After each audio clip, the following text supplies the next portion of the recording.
Meeting मध्ये हा होतो. साहेब. तुम्ही नीट प्रेस बघितली तर आपलं लक्षात येईल. अहो साहेब, मी तुमचं सगळं कोणाच्याही तुमच्या विरोधात बोललेलो प्रेसला नाही. ऐका तुमच्या प्रेसला तिकडं 2 मिनिटं फक्त एक बडवे म्हणून बोलतो. आम्ही बीजेपीला मानणारे माणसं आहेत. बीजेपीला मतदान करतो पंढरपुरात आम्ही.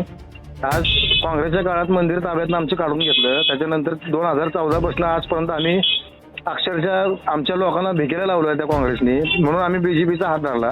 तर बीजेपी आमच्या डोंगरावर लाथा घालायला लागली. आणि तुम्हाला स्पष्ट सांगतो साहेब, बडव्यांचं ऐका बडव्यांचं नाव घ्यायचं अधिकार कोणालाच नाही. बडव्यांचा इतिहास खरंच तुम्ही एकदा माहिती करून घ्या. आज अफजल खान इथं स्वारी करून आला होता, औरंगजेब आला होता. प्लेगच्या काळामध्ये मंदिराचं संरक्षण बडव्यांनी केलंय. आता बोलू मी तुमचं ऐकलं तर? हा बोला. तुमचा गैरसमज होतोय. पूर्ण प्रेस बघितली तर गैरसमज होणार नाही. अहो पण बडवे नाव कशासाठी? आम्हाला त्रास होतो ना साहेब इथं. तुम्ही ऐकणार नसाल दादा तर कसं बोलणार? तुमचं ऐकलं की नाही मी? हा बोला. त्यामुळे तुमच्या त्रासाला मी समजून घेतो. तुमचा गैरसमज होता. मी बडव्यांच्या विरोधात बोललेलो नाही. नंबर 1 मी तेच तुम्हाला लिहून दिलंय.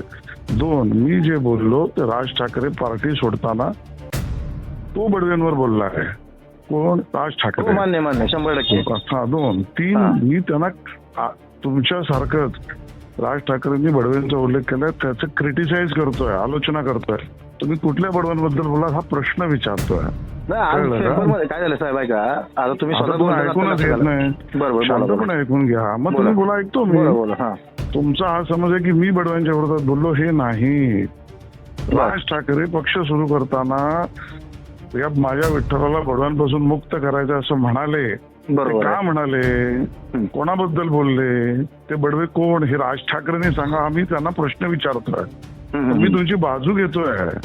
मी तुमच्या विरोधात नाही बोलत आहे. एवढंच मला म्हणायचं आहे. बोला. आता मी बोलू का साहेब तुम्हाला? बोला.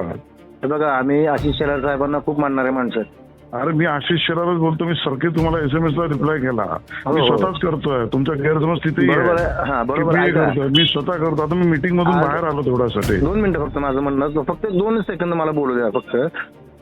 आज आमची परिस्थिती इतकी वाईट अवस्थेत आहे साहेब. 10 ते 15 हजार लोकांचा समाज अक्षरशः रस्त्यावर या काँग्रेसच्या काळात काढलेला आहे सगळा. आज इतक्या वाईट अवस्थेत आमचा समाज असताना हे नाव येतं, त्याबद्दल आम्हाला वाईट वाटतं साहेब. माझे वडील अक्षरशः तडफडून मेले मंदिर ताब्यातनं गेल्यानंतर.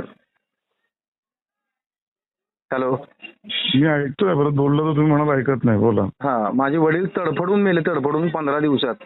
आज मंदिराचं संरक्षण हजारो वर्षापासून बडव्यांनी केलं.